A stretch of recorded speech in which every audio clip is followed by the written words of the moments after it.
we started thinking that the conventional Marxist way is not sufficient to make Indian revolution. We have to understand the Indian history, Indian perspective, Indian society, Indian class struggle, how class struggle of India emerged, and what is the present context of the class struggle, etc.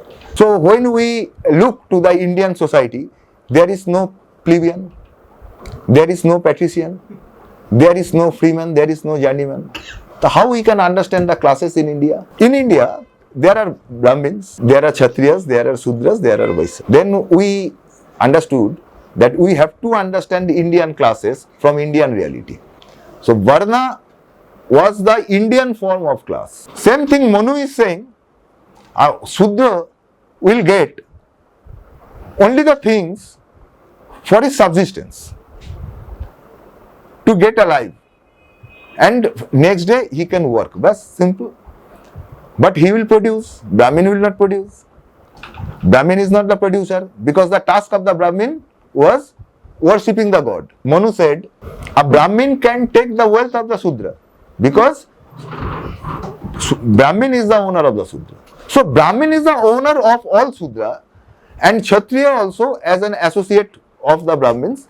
In the social perspective or class perspective, this was an alliance between Brahmin and Kshatriya. And opposite side, there was another alliance. This alliance was Vaishya and Sudra. So the class struggle starts. So Brahmana and Shramana, these two ideological camp emerged. So Brahmana Shramana struggle was the main ideological struggle, and it reflected the class struggle at that time. India, the oppressed class, they were everywhere. The oppressed class supported Buddhism and Shramana movement in general, Buddhism in particular supported, and the ruling side always supported, propagated, highlighted the Brahministic ideology. Till date, you will find that Dalit people are basically, they are working people. There was one crucial change, that the Vaishya people at that time, they were in the oppressed section, but now they are not in the oppressed section. They are in the oppressor section. Most of the wealth in their hand, the Vaniya section. Most of the multinationals and the big companies are Vaniyas. We say in essence, Communist Party is a Dalit party, in essence, but not in form. Not in form. We can say the Communist Party in essence is a working class party, but not in form. Communist Party is not only the workers are there. Marx himself did not come from the working class family. Engels came from the industrialist family.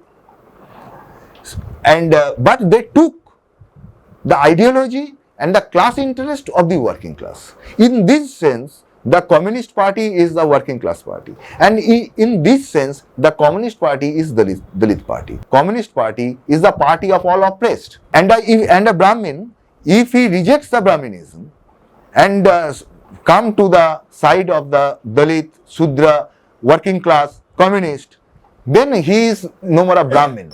Very interesting example, that when at the time of the great debate, Chinese party and Russian party, they started a great debate. In the great debate, from the Russian side, from Russian party, Chou En-lai used to represent, and from the Russian party, Khrushchev used to represent.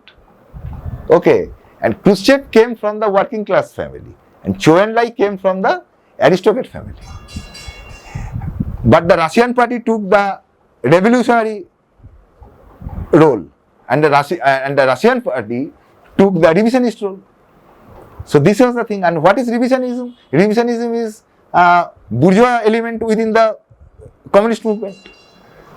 Revisionism is bourgeois thought, bourgeois element, bourgeois movement within the communist movement. But what happened at the time of debate between Russian party and Chinese party?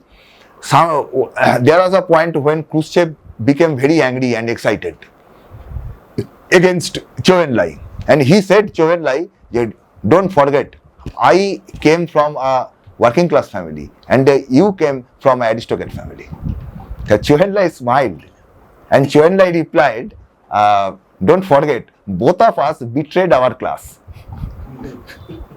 You may come from any section of the people, but what is your ideology? What is your action? You are working for whose interest? That is the main thing.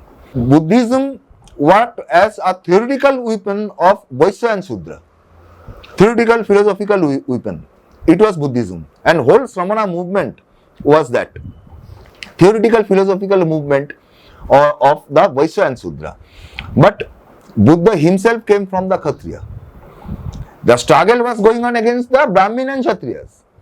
But Buddha, he came from the Kshatriya. Asanga, Vasubandha, Naksen, Nagarjun, Mogaliputta, Sariputta, all this came from the Brahmin side. But they rejected Brahminism. They joined with the Vaishya and Shudra. Sramana movement, they started the Sramana movement. They the ideologue, become the big ideologues of the Sramana movement. Like Engels. Engels also came from the industrial family. Reservation is required. Reservation is intermediary or intermediate step. But our actual target is the caste annihilation. When Ambedkar say caste annihilation and the communists say the class eradication, and we have to go to the classless society, and if the Varna in India means in the ruling part of the India, if the Varna is equal to class, when Ambedkar says that class or Varna eradication or annihilation, then actually is there any difference between the communist slogan and Ambedkar's slogan? He wants also a world or society which is casteless, means classless. Communist party also wanted a society which is classless. So there is no difference between the slogans of the Communist Party and the Ambedkarite movement. Since the Indian Communist movement from the very beginning are always trying to copy the Western thought, Western ideas, then they could not understand the Indian particularities. That is one of the biggest problem of the Indian communist movement.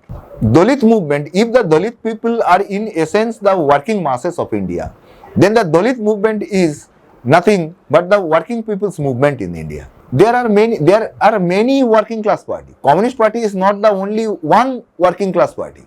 Later this concept somehow developed that the Communist Party is the only party of the working class. No, this is not a Marxist approach, comrade. There can be many parties of the working class party.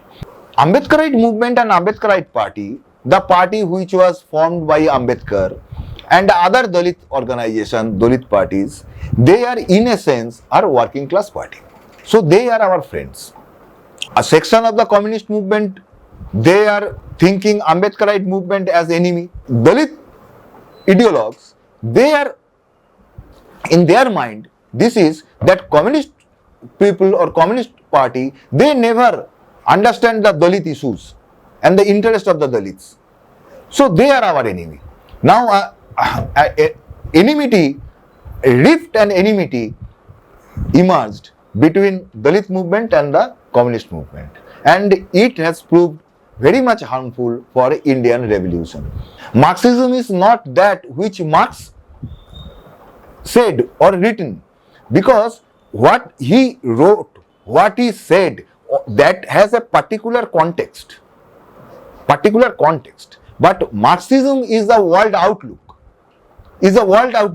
applicable in all context, throughout. That is, it is called world outlook. When we will take Marxism from Marx, we should not take Marxism from his mouth. We should take Marxism from his eyes. Eyes is the approach. Eyes is the outlook, or we can say point of view, viewpoint. And what is said, that is said on the particular context. Those contexts may not be similar to the Indian context. But there are a lot of Marxists, they are taken Marxism, they understand Marxism, they take Marxism from the mouth of Marx, Engels, Lenin, Stalin, etc. That is the problem. And Lenin took Marxism from the eyes of Marx. So Marxism is not what Marx did or Marx said, how Marx looked, how Marx saw, that is Marxism. Not Ambedkarite movement, but new Ambedkarite movement, it is been said. They are very much against the communist or red-blue unity. What we are talking about, that red-blue unity, they are against this unity. And one section of the communist also, they are against of this unity. There is right opportunism, there is left adventurism. There is parliamentarianism, there is anti-parliament or boycottism. Boycottism and parliamentarianism. There are two sides. There are two sides, that is left adventurism and right opportunism. Always you will find that deviation comes from one side, it comes from the two sides. So between two extremes, there is the correct path. There is the path of what Buddha said, the middle path. Many persons are confused that middle path means that compromising. One is the Marxist extreme, another one is Dalit extreme.